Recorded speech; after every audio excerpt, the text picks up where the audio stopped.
All right, what's up, everyone? This is Matt Meiselman here for an episode of Studying the Sharps, and I'm here with one of the sharpest sports bettors known to man. So this is probably a person that a lot of you who have seen some of these episodes are excited to hear from. Unfortunately, I feel like there may be some disappointment because we're not actually going to get into sports betting directly at all here, maybe indirectly a bit, but Rufus is here more or less because of the track that he's been on more recently.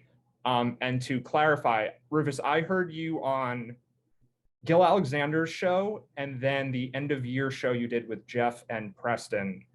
And just to get right into the middle of it, the thing that you said that you kind of have been talking about, but I think you said it pretty directly recently, is you're talking about defining yourself in a certain way. And you were talking along the lines of defining yourself as a sports bettor. And I mean, that's an interesting topic in and of itself, but I think what's implicit there is that you are someone who believes you can choose how to define yourself. You are not stuck as any one thing. Am I reading that right? That you're someone who thinks about that as, your identity is an evolving process, let's say? Yeah, I think I do, but it's something that's been recent for me. For so long, I thought that this is who I was. I was a sports bettor. Without that, who am I? When I moved to Las Vegas in 2008, I didn't have a ton of confidence. I was just getting started, trying to make it. Being successful as a sports bettor, being able to make it, make a living as a sports bettor gave me confidence and kind of became my identity. And from there, it just kind of grew. I got better at it. I became more well-known for being a successful sports bettor. And what would happen if that was taken away from me, if my edges evaporated? And, that's going to happen at some point, whether I decide I don't want to bet anymore, or whether it's, it's just too much of a grind, or whether I just can't hack it anymore. And I think a great example is like a professional athlete. Like think about I don't know, I was going to say Tom Brady, but that's a bad example, but he's going to be dealing with this soon. But let's say an NFL player, in high school, they were known as the star football player. In college, they were the star football player. And they play professionally. And at some point they can't make it anymore. They retire, even if they had a Hall of Fame career. And then suddenly, who are they? And I think it's, I think a lot of athletes struggle after they retire too. I think for that reason, probably because their sense of identity was so tied to what they did, and suddenly they're not doing it anymore. And it had been that way for so long. So I don't know what the point of what I'm saying is here, but I mean, I had this realization though, that I don't have to be defined by being a sports bettor. And it wasn't, I mean, I know that in my head, but I knew it in my heart in a way that I had never known that before. And so that was kind of just liberating for me to know that that essentially it's like life is full of possibility. I can be whatever I want to be. Yeah, right. You say those words, and I feel like for most people listening, they will intellectually agree with that statement. Yet if you've never experienced trying to change in such a way, you're not really internalizing that in kind of the way you're talking about that's happened more recently. To give the personal example, for me, when I was younger, I identified as someone who was kind and also someone who was calm under pressure. And really, I was just picking those identities because I was shy. And it was like, if I am shy, then I should also be nice. Those things sort of go together. And calm under pressure is basically because I idolized Derek Jeter. So, I'll just be that. And for so long, I probably just assumed that that's genetic, that I was born with those traits. But at a certain point, you realize your identity almost is an accident. And I think there's an interesting tie to betting there, where because you understand randomness and variance so well, you might be uniquely positioned to understand this. But I sort of see it as though who you define yourself as is almost like a product of variance in some way, where you've fallen into habits, you've had people in your life, things have happened to you, trauma, or just regular occurrences, where the way you think of yourself is just a combination of a bunch of stuff that's not in your control. And until you realize oh wait, I can pick who I want to be, like you're unlocking a new door once you do that, if that makes sense. It does. And for me, it wasn't, so it wasn't just like I can be whoever I want to be. It was what defines me isn't what I do, it's who I am.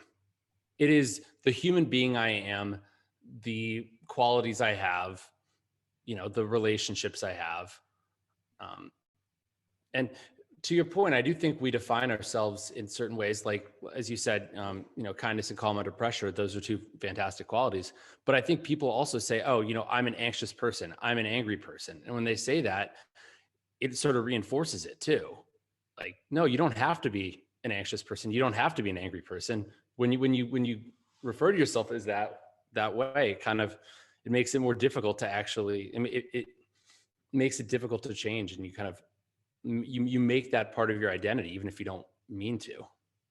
Yeah, definitely. And I think once you realize the negative, you realize that, this is kind of a game you're playing with yourself. Because when I started realizing this kind of stuff, I came to the realization I'm not especially kind or calm. Like, I'm probably similar to most other people. And maybe those are things that would be very honorable to work on. But like, I wasn't born nicer than the average person. I was just trying to be that because, it was making up for a deficiency that I had. Yeah, go ahead. But is that a bad thing? In a way, it probably, you became more kind and you became better under pressure probably because of that. It was, I don't think it's bad to sort of have these sort of aspirational qualities, to say you are something, to, because it certainly will put you, on the right direction. And what's funny is actually, I did this exercise with Peter Jennings when I was in Denver in September for a week, and he and I were talking, and he asked how I would define myself, like what qualities define me. And I think it was really interesting. And what I realized is actually the first one is actually kindness. And I had never thought of myself, I never thought that was who I am at my core. But growing up, my parents said I was never ever mean to anybody, basically. My little sister would like hit me, and I would never be violent with her. And I'm not mean to people. So it's funny you say kindness, because I'm like, that's, but it's not how most people would think of me, I guess, given my professional life and all that stuff. It's only how people like that are closer to me would know me. Yeah, I mean, they may start to see that side of you now, at least if they follow you on Twitter, like where you're talking about the ways that you want to improve. Yeah, one of the things I'm curious about, though, is when you do this kind of exploration publicly, you probably are getting some kind of positive feedback loop there, right? Like, you probably get good and bad, because some people might be like, you're so pretentious for writing this stuff. And then other people are going to tell you you're doing a good job by talking about this. And then it probably reinforces, the behavior that you're trying, or not the behavior, but the identity you're trying to push towards. So it's like, to your point about it's good to strive for kindness and calmness, those things, like, yeah, I mean, I totally agree. Like, you aren't necessarily born with any of that. There are things you work on. So like, the concept I'm trying to hit on is that you actually can improve at things that most people would think of as intrinsic qualities. Like, you probably are born with some capacity for certain things more or less than other people, but these are not as fixed, maybe. I mean, I'm pretty confident they're not nearly as fixed as most people think. Yeah, I think you're right. And to touch on what you said at the beginning, I thought that was a really good point you made in terms of like exploring this publicly and talking about this publicly. And I think, for a while in my life, I really craved validation. And so, and I guess the question, in a way, what you alluded to is like, well, am I still getting validation in that way from it? And that's interesting, because I don't feel like I need that at this point. But I guess what's gotten me there is just this realization that I don't have to. Well, first off, you're never going to please everybody. I've realized that from my Twitter experience. But if I'm honest with myself, and if I'm like radically honest, and can show, can admit to all my weaknesses, then then nothing can hurt me. In a way, negative. So negative feedback can't hurt me because I already know sorry, I'm doing a terrible job explaining this. No, I totally believe this is pretty paradoxical. I think the one thing that you hinted at that maybe this is not what you mean, but I'm pretty sure it is to some extent at least, is that like you were seeking validation, now you are publicly talking about improving, and that then leads itself to its own form of validation that, right? Like you are now getting validated for a different thing.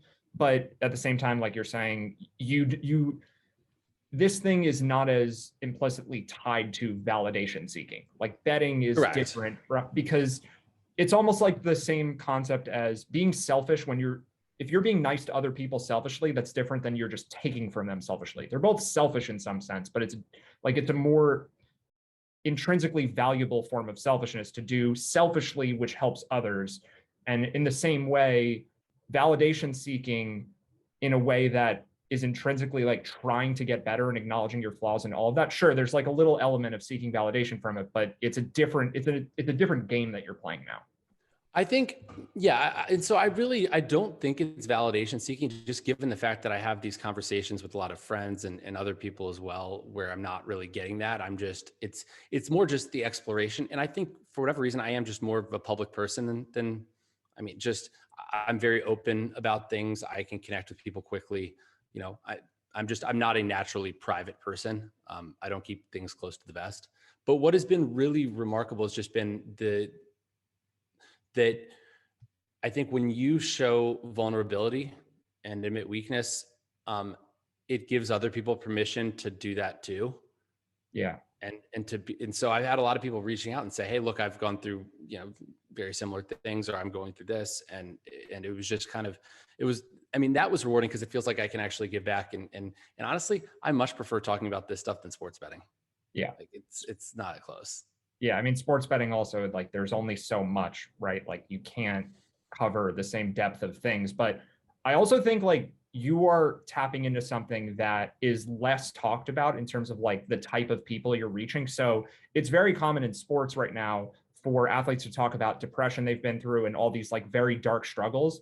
And then like, there's no question that's really helpful when people talk about the dark times they've been through. But the other half of that, I think, is that there are people who are living moderately successful lives who are just like this, I need more, right? Like someone who everything's just met. It's just like you're doing well on paper and you're just not feeling as though you are living enough. So does that feel like more of the category where you're in? Because it doesn't, like the stuff you talk about, at least on Twitter, doesn't seem to be very dark in nature. It's more like you're doing well, but it doesn't feel right and there's more you could be doing. Yeah, I think that's a good way to put it. I think I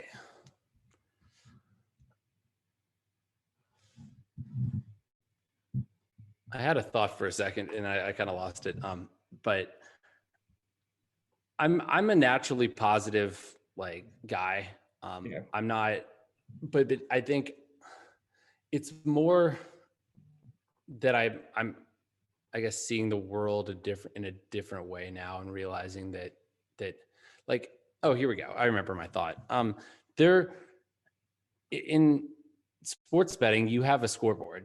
There's something. It's you're motivated by something extrinsic in a way, right? It's you're trying to make money. You're trying to be successful.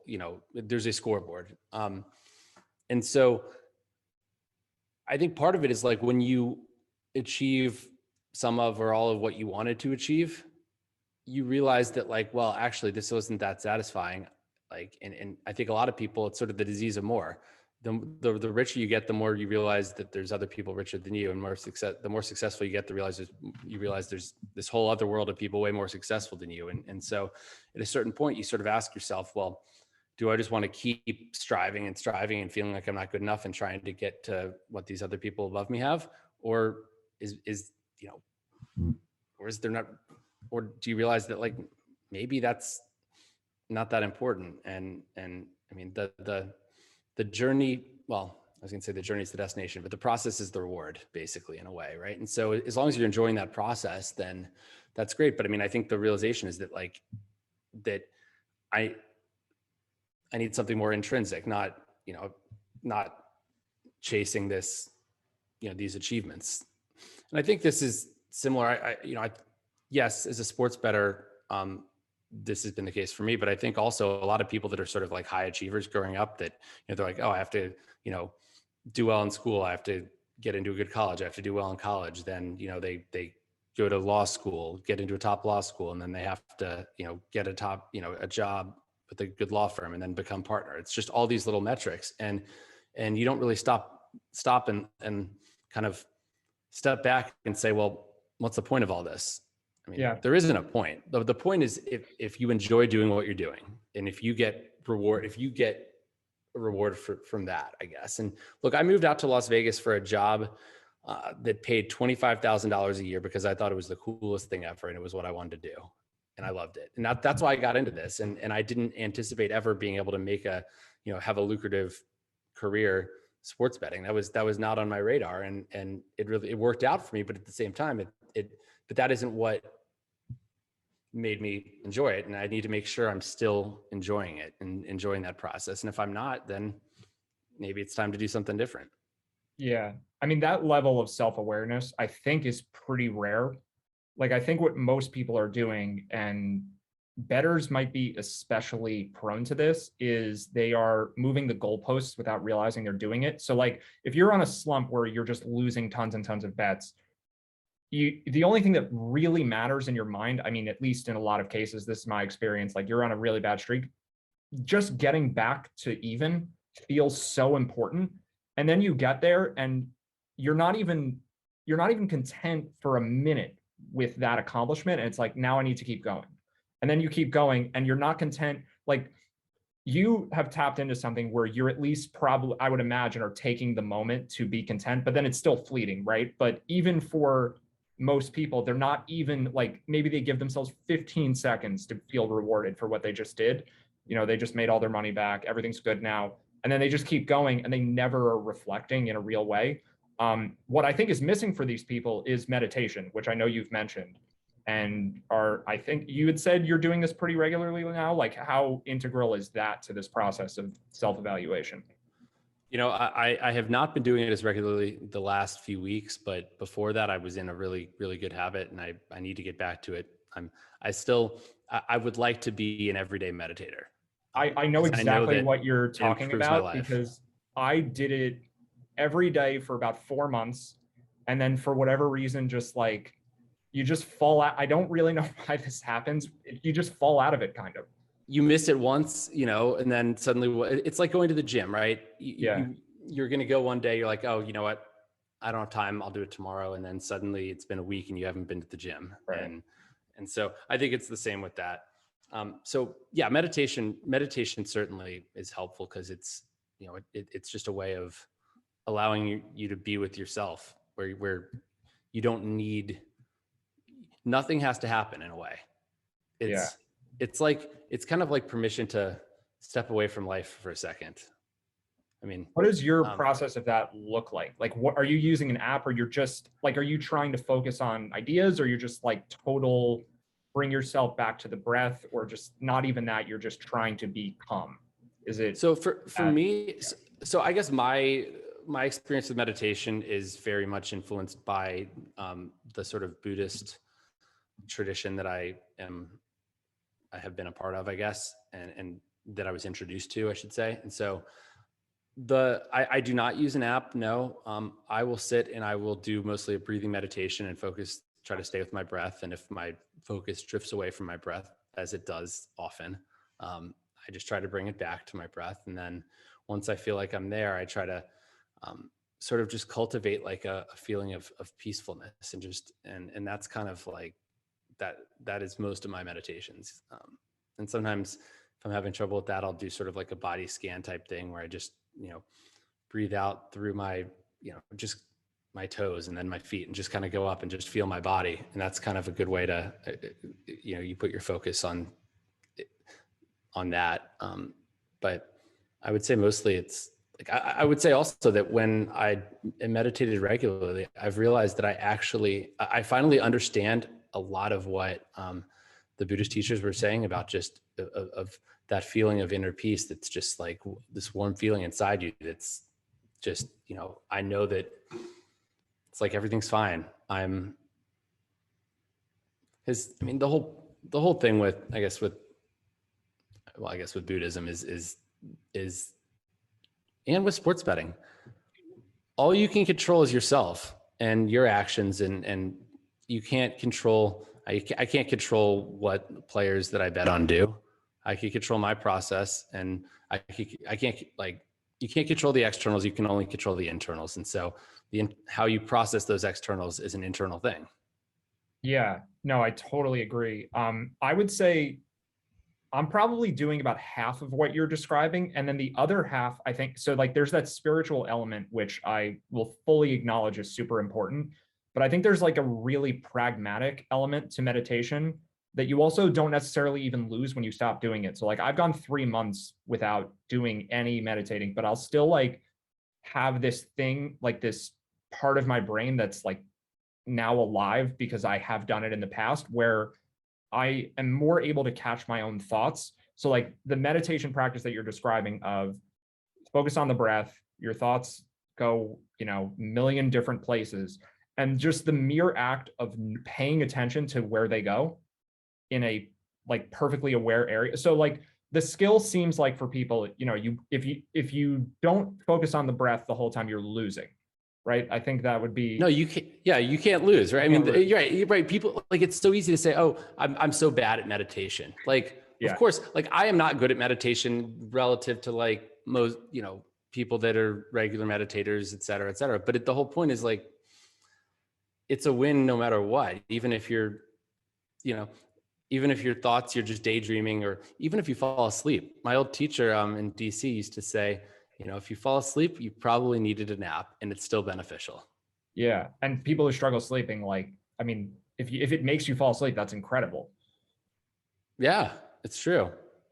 But I like, aside from the trying to just be calm part, like there is a skill there of catching your thoughts. So like you're focusing on the breath, your mind starts wandering, and then you realize where it's wandering very quickly. And even if you bring it back to the breath and this keeps happening over and over again, just being able to like see where your thoughts are going across whatever space they're going into, just knowing what your thoughts are doing at any given moment, like that skill, I think is so powerful, because then when you start ruminating in real life, other parts of your life that are totally separate from sitting on the floor with your eyes closed, you like, oh, I'm thinking this a lot.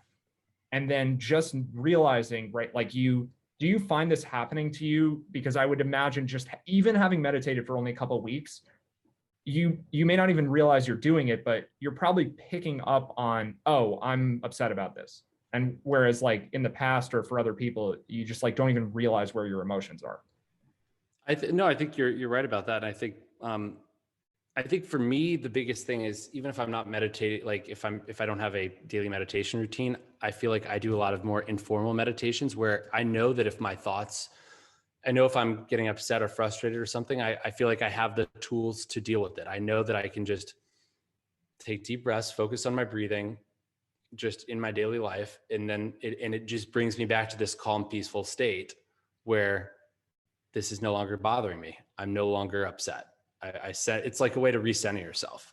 But to what you said about meditation, and I think the hardest part is when you try not to think about things, you're naturally going to. You're like it's like don't think about a pink elephant, right? You say that, someone's gonna be the first thing, right? So My favorite I think example. it's like no, it's so hard. But Yeah. the whole thing, I guess, is observing without judgment. Just observe and allow, right? And so, like, yes, you bring it back to your breath, but you don't judge yourself for letting your thoughts stray from that. You just observe and like, getting to this, as you said, like this must be what, maybe this has been bothering me, or why am I thinking about this? Or, sometimes you're thinking about like a football game or what's on TV, or, what you ate for lunch. I mean, What you're going to eat for lunch. kind of like, from now, planning out things that you don't even realize you're planning.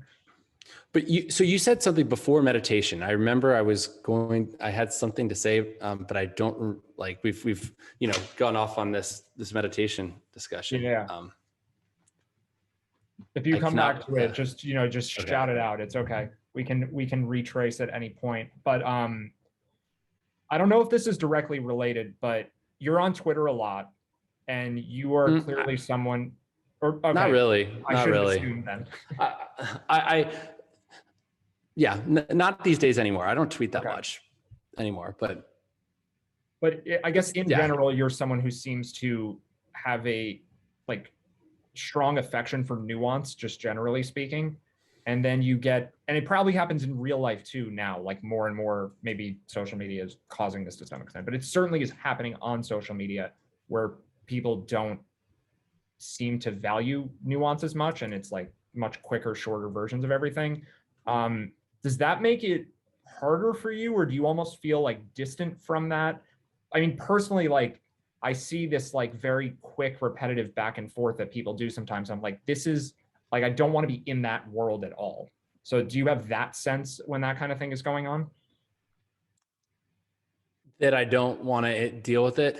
Yeah, you just don't want to interact with everything has a punchline.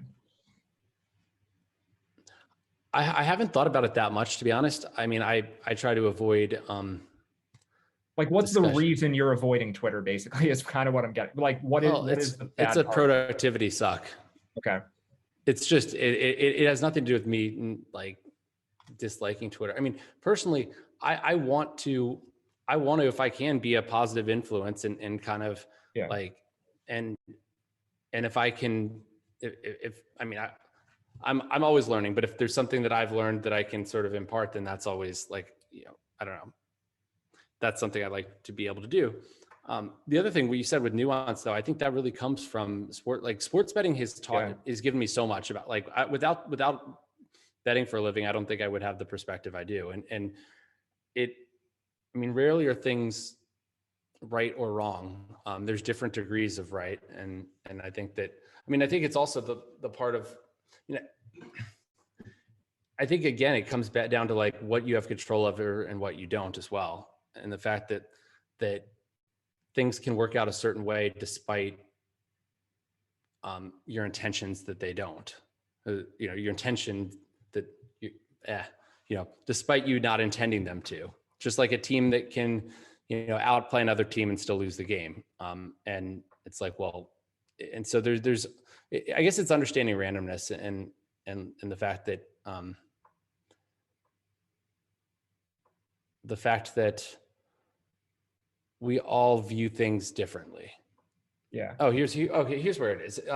It's so if you think about, it's what can and can't people control? People, we're right now politically, the country's really divided. How much do you actually control what your political beliefs are? You grew up in a particular, everybody grew up with parents that had, they had a certain type of upbringing. They were sort of indoctrinated into certain things. It's like controlling what religion you are, right? Most people end up being the religion that they grew up with, or they end up kind of shying away from it altogether. You don't rarely see people sort of go from very religious in one religion to very religious in another, I think. And so, the whole point is how much do I actually control? It's I don't want to judge somebody based on things that, that they can't control. Or I guess it's I think it's more just about understanding why someone believes what they believe, and rather than judging them for it, just if you understand why they, believe that, or why they're acting a certain way on Twitter, why someone, why they're saying that consistently, touting their amazing record, or why, if you understand the why, then it's rarely that someone is bad. We're all good and bad, but it's what we all act certain ways because of, various insecurities, because of the way, we were brought up, all these sorts of things. And I think it's so easy to say, oh no, this person is bad, and just make a quick value judgment rather than mean, think about all the nuance in your own life. Like everybody else has nuance in their life too. And so I think, yeah, sorry, it took me a little while to find what I was trying to say, Totally but fine, because like that resonates with me very, very strongly. And this idea of not seeing people as like very black and white and seeing nuance in other people, and also understanding that one, people are not the same in every moment. Like people have bad days and they might just be being an asshole because they're just having a bad day, or you've hit a particular trigger of theirs, they're insecure about something, and people act out for those reasons too. So like I'll leave the various podcast hosts unnamed, but like I tend to find value in just about everyone if you catch them in the right context. Like I don't really think that, I think almost no one is irredeemable. There's a very short list of people that I would say these people are irredeemable. But for the most part, like, yeah, go ahead. I was gonna say, even someone like Vegas Dave, I actually did watch the documentary he produced and all that, and believe it or not, it made me like understand him a little more. Like he's someone that's a great salesman, but he has, he is,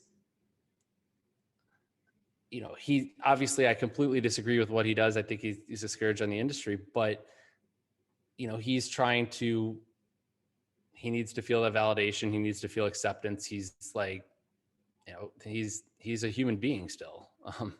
Yeah. Is it weird though? Like I have this experience where you're looking at a person who you can almost certainly guess has not done any sort of real introspection, and you can assess Exactly. their motives more than they can. Is that like a weird, it's just a weird situation to find yourself in sometimes. A little bit. I think that you're right. I've realized that the more I think about that stuff with me, the more I start thinking about it with other people. And you're right. You can, that's something that I've noticed a lot more recently. Yeah. Like when you're talking to a person who has like meaningfully looked into their own faults, like that shows if you're someone who has also done it first, right? Because if it's two people who neither of them have done that, it's not like everyone can just see through everyone. And I'm not even suggesting that I have some power to see through people, but when it's very extreme in one direction, when you have a person who's never done any self-reflecting or a person who's done a lot of it, both of those seem very obvious. Yeah. No, I agree with that. And I think it's a process. Like it doesn't happen overnight. And I think for me, I had sort of a big life event happen that sort of, I guess, made me, I don't want to say like come up for air or something, but it kind of broke me out of tunnel vision in a way and made me kind of, it made me reflect a lot more. But I've been on this kind of journey, like I would say since, the last 5 or 6 years, overall, thinking a lot more about things. And so I think, I think the most rewarding thing is understanding yourself better and growing as a person, like in being someone that you're proud of, like that is, and it's something like, I feel like we're all works in progress, and that's, I don't ever want to stop growing and understanding myself better. I don't want to like, I guess technically in Buddhism, you can achieve enlightenment. So, maybe someday I'll just message on Twitter and be like, I have achieved enlightenment. What kind of feedback you're going to get? But if I do, I wouldn't have, if I do, I would be somewhere on a mountain with no clothes and no computer, probably.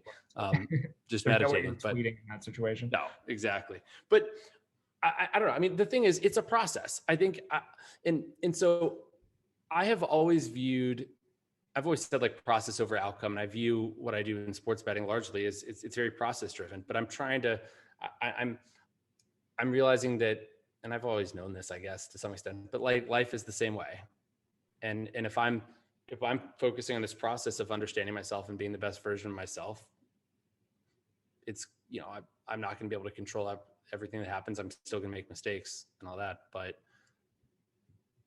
I'm going to, but to me, it's a rewarding process, and that process provides me with joy. Yeah. I also do remember what I was going to say to you before. So you had mentioned better is catching up and getting back to zero and sort of, but not really enjoying being present in the moment. Yeah. And something that I've been doing recently, and this is, it's, I mean,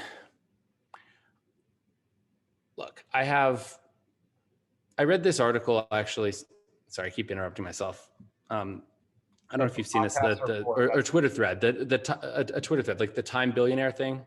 If you're like 47 years old, but it's essentially the thought that you only have so much time left. And a guy I worked with, the Las Vegas sports consultants, Brian Blessing, passed away a few weeks ago. He was only 64. It was really shocking. And it's like, it made me think though. I mean, like, you never know when that's going to be. Yeah. Right. And so it's the point of life is not to work the hardest or achieve the most. It's to, I don't know, just enjoy the moments. And so I'm trying to, because I know for me, happiness comes from being in the moment, like not when I'm worried about the future, when I'm stressed about the future, or wishing the past was different or something like that, I'm not happy. If I'm in the moment, I'm happy. And so I'm trying to channel, like every day I'm waking up kind of with this intention where I think like, okay, I have 1 month left to live. Today is day one of that month. And it's like Groundhog Day. Every day is day one of that month. Yeah.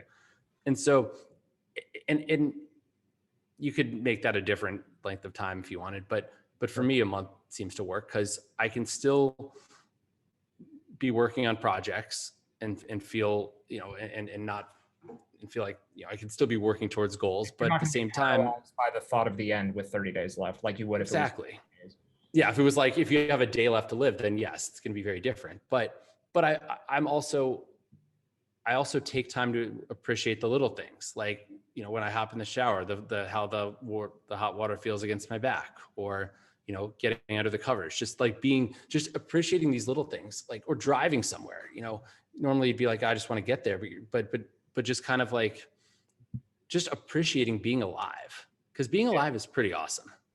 Yeah. I mean, that driving example is very interesting to me, at least. Like, I used to be someone who was panicked by being stuck at the airport, or, on the plane, it hasn't taken off, or you're stuck in traffic. I no longer care about those things. I don't know if I can say sports betting is the reason. But I feel like there's a through line there that you've sort of mapped out, where like probabilistic thinking, I can't control this. And then somehow that's led to the point where it's like, I'm in traffic, I can't do anything. Yeah. I'm just going to, just be calm. Like, you have I to don't accept it, but you just accept it and you just feel okay. I'm glad you've had the same experience. I mean, I think for me, I 100% attribute it to sports betting. Although I don't know, maybe I haven't had other careers, so maybe other people, maybe at this age, some other way if you did something else. But I do think that probabilistic thinking has to be related here. If you were speaking to someone who had never really, I don't know, studied math in any way, or they weren't well versed in probability, like what would you try to convey to that person who doesn't really get what you're talking about? How, like, you control the things you can control, the outcomes could be this, they could be that, but like there's a probability associated with them, just like in a very high level sense. Like, how do you convey that? Or is that not something that you've had to do at any point? No, it's tough. I mean, I haven't really thought about that, but I would just, in a way people don't change their mind through reason or logic generally. I think it's more through like their emotions. And so I would try to frame it in terms of a narrative.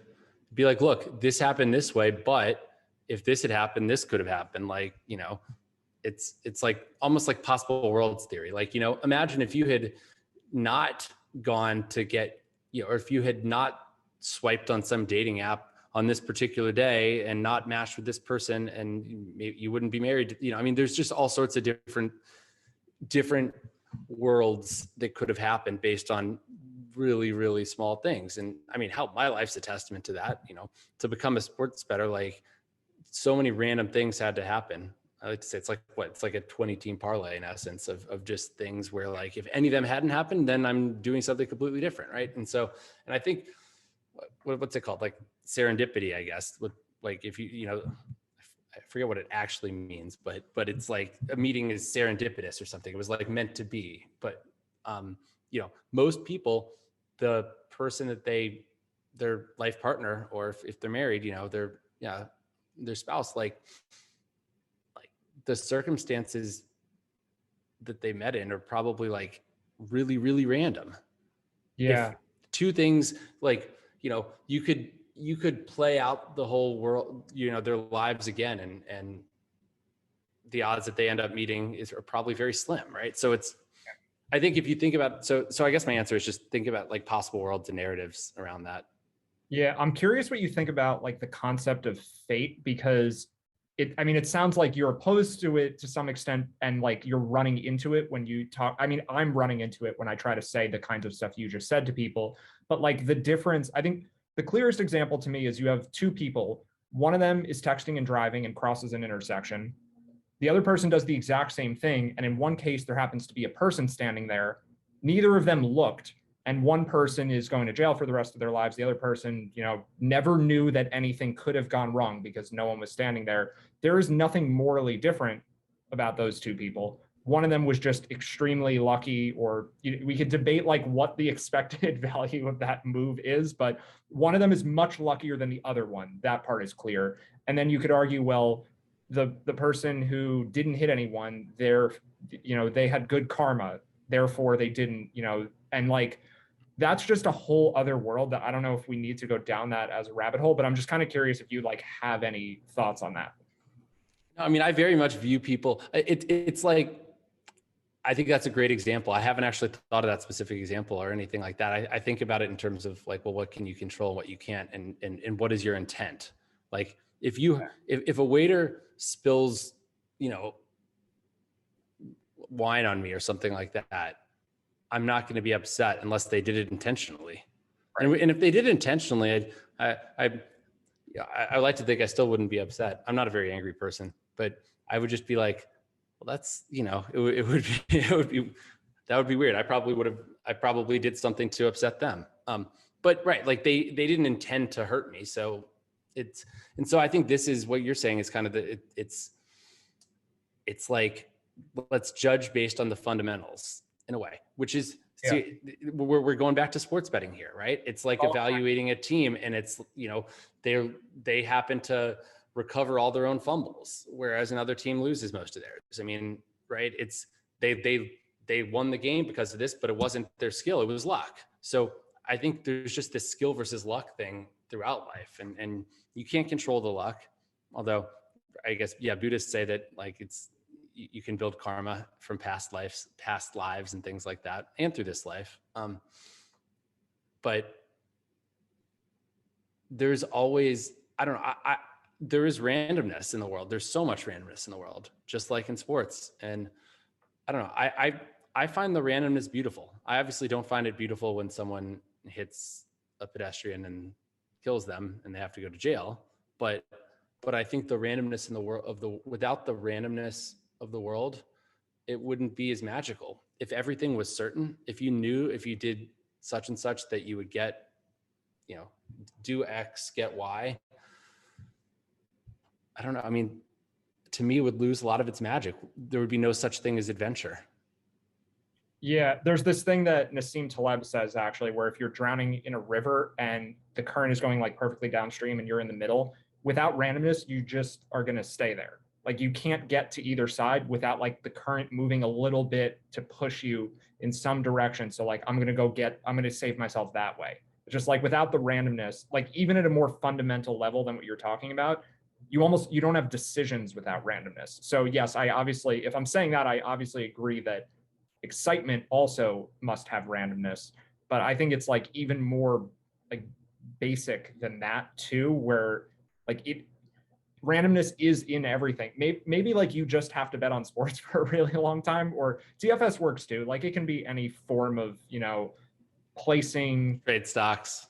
Yeah, it doesn't even have to be money, but placing something in uncertain outcomes, right? Like you just learn that through doing that, which I mean anyone does, even if you're not in this area. Like you mentioned the dating app example, you have no idea what like the other person's thinking, and you just, randomness is clearly involved there. You've never met this person, they're just a picture, or I guess it could be a video or audio file or whatever, but you just think about how that's gone if you're someone who's done that in your life, and it's like it's all random.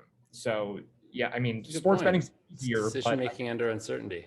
I mean, you have to decide, I guess, if you're sending a message to someone, what the message, what tone you want to go for. And based on how things have worked for you in the past, you probably learn and evolve how you do that, I would guess. Yeah. Right. Trial I and mean, error. I think Data. it's like that in anything. Yeah. But I would say as a sports bettor, I guess I'll go back to something Nate Silver said in his book. I think he was talking about in The Signal and the Noise. He was talking about which forecasters you should trust and how someone forecasting like oil prices in 20 years, that's what they're doing. Like they're not going to be that great at it because they're not getting a lot of feedback on their predictions. So they're not able to get better. Whereas someone who's making a lot of forecasts that they're actually judged on, and they do it repeatedly, they're getting better at it. And so I think via sports betting is that way. I mean, I'm making forecasts every day. I'm being judged, and I'm improving. And so I think most people, they do make decisions under uncertainty. I mean, like you make a lot of life decisions like that. I mean, to get married, to buy a house. Like, I mean, they're ones that sort of have a long time horizon, and you can't. It's not easy to sort of evaluate, to be able to sort of you don't learn as much from them because you don't get that sort of direct feedback as often. Yeah. So the last thing I want to ask you about before I let you go, I'm sure you have stuff to do with football and golf is back. I guess that's really the big one. But you got creamsicled last week. Oh yeah. Well, it's fine. We made it a point that we're not going to get into it too much unless you really want to talk about it. Oh, I just want to say that I last week, like I had a very bad week golf betting, probably I think the second worst in the last year for me, maybe second or third worst. And I'm still, even though I had a fantastic year last year, but still, it still makes me question myself though. In what way? No, be like, is there something I'm missing? Do I still have an edge? Oh, I see. Yeah. And this is, yeah. And to me, like, I think the biggest cause of my success in sports betting, honestly, has been the fact that when I lose, it motivates me to work harder and to try to figure out if I'm missing something, and to like, it sort of inspires me to be like, okay, I'm going to, to dive into things in a way that you don't like, when things are going well, you're just on cruise control. Yeah. No, you don't have the motivation to improve. You're like, things are great. So I don't know, but some people, I would guess, get discouraged and don't want to work when things are going poorly. So I think that's been a very adaptive trait for me. Yeah, I think it ties. So this is the thing I wanted to ask you. You had said on one of the recent podcasts, I forget which one, that you love uncertainty. And is that part of it, that the uncertainty of, am I still good? So like there's the uncertainty of the game itself. I don't like that uncertainty of knowing if I'm still good. That's not the part that you love. Is just, I'm making a decision and I don't know yet what will happen with my decision, whether it's betting or life. And it's just exciting to find out how it's going to go. Like you want to see your movie, basically. It's an adventure. If I knew how everything would work out, then I don't know. It just feels like it wouldn't be the same. It wouldn't be like right now. I'm looking out the window at the Mount Charleston and Red Rocks, and it's this beautiful view. And I'm like, I don't know where I'm going to be. I don't know why I said that, but somehow that is in my head, the perspective I get from that. But it's good. I love the mountains are fantastic for perspective, but I don't know where I'm going to be in 10 years. And I think at the start of this year or start of last year, I thought my life was very laid out in front of me, and I felt trapped by that, to be honest, like knowing exactly what it would be, largely my personal life. But right now, I don't know if I'm going to be, I don't know if I'll be in this industry in 10 years. And in the past, I think that would have stressed at times that would have stressed me out, because I would feel like I needed to, I don't know, the thought of like, well, what am I going to do for the rest of my life? Like if I don't do this, but it's like, now I'm just sort of, I think that not knowing is part of the beauty of it. I mean, I'm just going to keep living, try to live in the moments, and those moments are going to take me someplace that maybe I never expected I would get to. Yeah. I mean, there's this like common problem people have when they have all the success they ever dreamed of, and they're like, I don't like it. I don't why, and because it's boring. Like if I mean, I guess like winning tons and tons of money isn't literally boring, but doing the same thing all the time and getting the same outcome, even if it's a good outcome, like you almost want to have the fall, you want to have the adversity just to overcome it, because like that's, I mean, to me, one of the greatest joys in life is to have something really bad happen and beat that thing. And then like I did this, like the sense of accomplishment you get from adversity is so much greater than the sense of just like repeated wins with no real adversity. You are so right, Matt. I mean, you can't grow without adversity. And I think in a way, to bring it back to sports betting, the fact that I'm not getting a salary, like I could make I could make the same amount of money I did last year. And if I got paid the same every week, it would be very different somehow mentally for me. And sure, as a sports bettor, I always want to reduce variance if I can. Well, I want to reduce my variance if I can do so without sacrificing EV. So it's kind of the ideal scenario, but in a way, I wouldn't improve without that adversity. Yeah. So having those losing streaks enables you to get better, which enables you to continue to exist in this world, I guess.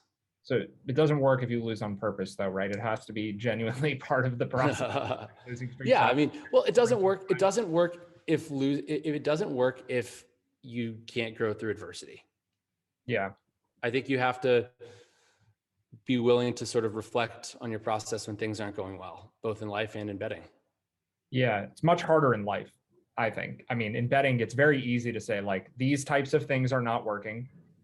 What am I doing wrong? Can I mean, I've heard you say this in the past. I need to check my model and make sure I didn't like glitch something out in the model. Right? You had something with, I think years ago, like park factors were wrong, where you had like some stadium program. Oh yeah, it was one thing was based on, it was my weather historically where I built the model was based on weather at the game time official weather at the ballpark, and then when I was implementing the model, it was based on weather at a point close by. And so it wasn't getting the essentially the stadium effects, the fact that like, these tall buildings are making the wind swirl. And so a wind that's from the east or a wind that's from the west actually in like at the airport close by is actually going to be like a southeasterly wind inside the stadium because of, these weird like wind tunnels with these buildings downtown and stuff like that. So, yeah. This could be a whole other tangent, but like the importance of weather in baseball, like it's one of my favorite things to talk about, because people they're like, that's not wind, cold, that's not a thing. Like this could be temperature, like so important. Yeah, humidity, all of it. You basically have to be a weather forecaster to bet on outdoor sports. No, you're 100% right about that. And we have some weather games coming up this weekend, which is interesting. Yeah, I mean, you have picks, but if you want to, you can talk about them. That is entirely up. Well, what's interesting to me is the fact that you're going to have, I think this, is it the game in Green Bay? It's going to be like 10 degrees or so. Yeah. And you had the game last week was it Buffalo? Wait, what was the really cold one? Was it Buffalo? You just don't have that many NFL games historically with really, really cold temperatures. And so it's that's an interesting modeling question. It's a small data problem in a way. What do you do with like Jimmy Garoppolo's never played in a cold game or something? Like, can you get that intricate and be like, this person doesn't know what cold weather is? I don't, but there's been a lot of research done over this was decades ago, I guess, but on sort of the cold weather acclimatization effect that teams traveling from warm locations to cold locations tend to underperform. And it's very much a physiological thing where your body, when it's cold, when it takes time to acclimatize, acclimate. That's the way to make it. Yeah, that sounds like it takes time to acclimate. And so that, it's the same reason that home field advantage is strongest early in games. It's because, or at least the psychological theories are that it's based on the fact that like not feeling comfortable in the environment you're in and getting used to that environment. And so I think it's in a way it's the same for the cold, but so Yeah, I mean, I think that's a real effect. I think San Francisco is going to be at a big disadvantage. The fact with, you know, yeah, how do you manufacture, like, what are they going to practice in a freezer all week? Maybe. They need like, they need to invent these. I mean, maybe that's the next generation. I'm sure Jerry Jones like will be the one to build it first, but like a dome where you can like a freezer dome for practice for when you're going to go on the road and play in the cold, so that your Very players, high functioning thermostat inside of your dome stadium, so you can you simulate. need really good air conditioning, basically. Yeah. This is going to feel like a little bit of a rough segue potentially, but like if you haven't tried this, I actually use cold weather or cold exposure, cold showers, any of it. I mean, I'm in New Jersey right now, so I can just go outside as like my artificial overcoming adversity thing for the day, which I think is the easiest way to do it. Like if you want to feel a sense of like something was hard and I did it and hack it I mean, you can do it multiple times a day. You just go stand outside in a t-shirt in the middle of the winter for 3 minutes, and then you walk back in, you're like, I'm awesome. Everything's good now. Like biologically, it works. So I don't know, maybe something for you to try, but you're in too good of a climate right now, I think. That makes so much sense though, because it's, you know, it gives you, yeah, adversity to overcome, and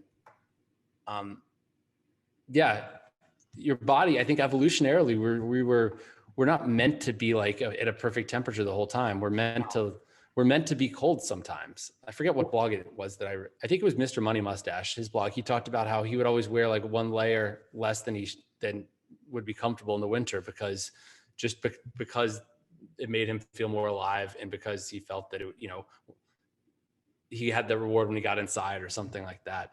But the cold showers, man, those are tough. I remember in Vegas, this is maybe like in 2013 or something. It was when I had moved to DC, but I was splitting my time between DC and Vegas, and my hot water tank went out, and it was November, and I still wanted to shower. And so I just took cold water showers every morning. And I just remember like, it was so hard psychologically, you know.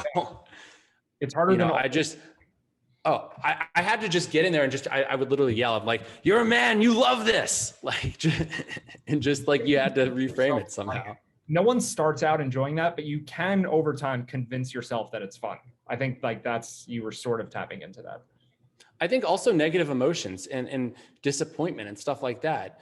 Like I don't want to say you convince yourself it's fun, but if you allow yourself to observe and acknowledge, you know, disappointment, sadness, you eventually sort of embrace it in a way. And you're like, I don't want to say you're sort of maybe like, well, aren't I lucky that I am capable of feeling these things?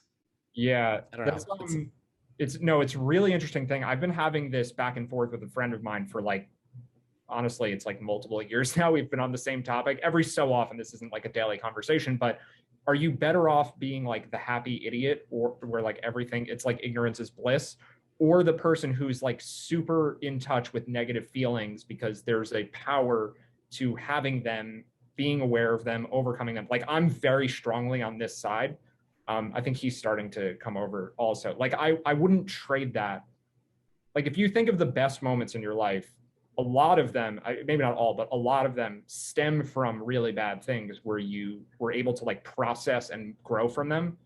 So like, hopefully if he listens to this, he'll be like, yeah, this is true now. Maybe he'll just agree with me finally.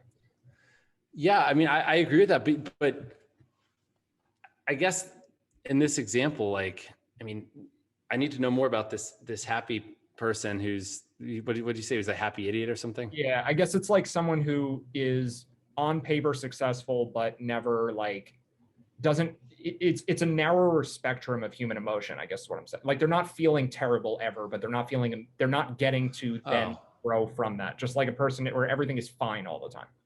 Okay. I was thinking more like Forrest Gump or something, like someone who's not smart, but like, cause Forrest Gump like was well, he still had some adversity obviously, but he was happy because he was just living in the moments.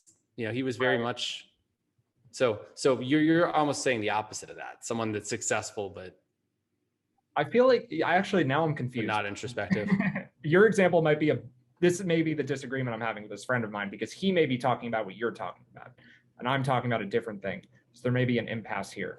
So hopefully this clarifies things for people who are listening who have had this thought in their head. But yeah, I mean, there's definitely something to be said for being in the moment all the time and never like long-term planning, right? Like the Forrest Gump isn't thinking about his, finances for 10 years down the line.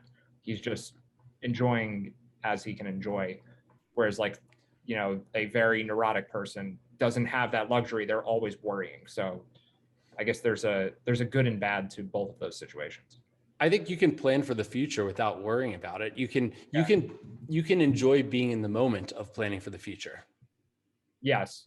Meditation is so, and I'm sure you're experiencing this now, that you can find bliss in anything, even when it's like, this example, yeah, you can be in the moment about worrying in a way where it's not bad. Like the worrying is actually like a good thing now because you are embraced that it's useful to do. I wouldn't say worrying is the useful thing. So I guess Buddhism would say that there's certain, because they would say that's the anxiety, yeah. I would say sadness is a okay thing, right? I mean, sadness is not a negative. It's not like Buddhism has, there's delusions like self-cherishing, anger, jealousy, self-grasping ignorance, which is the root delusion. We don't need to get into all that, but Buddhists would say that like, essentially, if you're worried about something and there's something you can do about it, do it and don't worry. If there's nothing you can do about it, why worry? There's no, you have no control. Why worry about it? That's very strange coincidence, though, because I was listening to a podcast with Tom Bilyeu, who's one of my favorite people on like these subjects, and he brought up this like exact quote that you're now referring to. Like I heard this 20 minutes before we started, which makes me feel good that I'm on the right track. That I'm now like listening to things that are like right in your wheelhouse. So I was just kind of. I was paraphrasing. I think the quote that I was paraphrasing some Buddhist monk from the 11th century, 12th century, give or take 5 centuries, named Shani Deva. Okay. I don't know if the origin of what I heard is the same, but I'm guessing the root is the same, where like the idea, if you can control it, good. If you can't control it, also good. Yeah. Just good for different reasons. So I think we talked for a little over an hour. I think I could go on. I could talk about this stuff for hours, man. Is there anything else? This is fun. I'm really enjoying it. Is there anything else you want to talk about? Because I have a list of things. We've exhausted the whole thing. I guess I'm curious, like where you see this like interest in this subject evolving for yourself. But otherwise, like I'll leave it to you to move on to the next thing. I don't know. I mean, for me, I guess I've realized that I don't have anything to be scared of. If I fail at something, whatever, that's at least I'm right. I'm trying. I don't know if it's like what you don't want to do is you don't want to live your life like a coach, or like a coach in the 4-minute offense playing not to lose, who just says, you know what, I'm going to run the ball 3 times, punt, and count on my defense to get the stop. Like, I feel like a lot of people do live their lives that way but like, what's, I don't know. I watched this documentary recently. It was beautiful. And really also very sad, called The Alpinist. I don't know. It's about this guy, Marc-Andre Leclerc, I believe is his name. Have you seen Free Solo? Yeah. Okay. So he's like, this guy's he's just as talented as Alex Honnold, if not more. But he's like a more spiritual guy. Like Alex Honnold, I feel like is someone who, I don't know if he has capacity for empathy. I mean, just like, he's obviously a really great climber, but he treats it like a sport. And whereas this, Marc-Andre's enjoying life, and he's just about the spirituality of it and all that. But I don't know. He lived in 27 years of life, like more than most people that live to age 90. And so I think that's like, I don't know, it was inspirational in that regard. And so highly recommend it if anybody is looking for something good to watch. It's on I Netflix. may not be able to because I'm like freakishly afraid of heights, and even watching Free Solo, I'm just like shaking like this. I can't do this. But I think that this guy free solos rock faces with snow and ice on them. Like he's So if you're scared of heights, like it probably is not. Yeah, it's. I'm scared of heights a little too, but it's on my. It's just on your TV screen, right? Like you're not gonna. You can it's deal adversity with for you to overcome. Is that what Bryson does? Actually, have you heard this? That he will watch scary movies to look to like do that. Like the thing you just said about watching, for me to watch a free climbing movie. I'm pretty sure that Bryson DeChambeau talked about this. There was some article a couple of years back about how he has like a headset on and he'll watch, maybe it's horror movies, maybe it's just really emotional movies, and then like track of his brain can stay level to like then practice for when he's golfing to be able to handle pressure. To put him in a situation where he feels nervous. Interesting. That sounds like Bryson for you. Right, like this is believable. It's 100% believable. I'm pretty sure I read that. There was like this whole article about the things he does to prepare for golf, and like one of them, I'm pretty sure it was this, where he's watching like all sorts of emotionally stimulating movies to like work on his brain. So yeah, I mean, if that's being applied at the highest level of sport, it's definitely, if Bryson's doing it, it's a good idea. That's kind of my assumption. I think it's generally fair. I mean, I feel like Bryson's more like Alex Honnold though than Marc-Andre Leclerc. Yeah, that's possible. I don't know. But if he's very robotic, very well. No, he seems like Bryson seems like he is always one shot away from going on tilt. But I've never seen him do it. So maybe that's just like the vibe he gives off, even if it's not actually. You've never seen him get Oh, no, you're right. Like where he gets frustrated, he gets frustrated so easily. I feel like if he I'm playing it back in my mind now that you've said it. Yeah. If he could channel, like if he could figure out how to just stay and be content and not just stay in the present, I think he'd be a lot better. So maybe this is the process he's working on, is getting better at that. Yeah. What's new for you in like the upcoming golf season? I guess a little bit of betting stuff. Yeah, what's new for me? Let's see. Not that much, to be honest. You know, a few new betting partners and things like that. You know, the challenge is always trying to get down as much as I can. So there's some R&D stuff I'm hoping to get into at some point, but there's just, I'm busier than I would like to be. I know for me, I'm much better if I can focus like single-mindedly on one thing, then be done with that and then move on to something else rather than just juggling a lot of things. And so I'm hoping to get there at some point, but unfortunately I have a lot going on right now with Unabated, which is, a very positive development, but with Unabated, with my, golf betting, with getting ready for the Super Bowl. And then, of course, trying to have time to go hiking, play around a golf, and do things like I'm having a little more balance in my life than I have in years past. Yeah, no, it's a good thing to strive for sure. I think we all should be trying to do the same thing.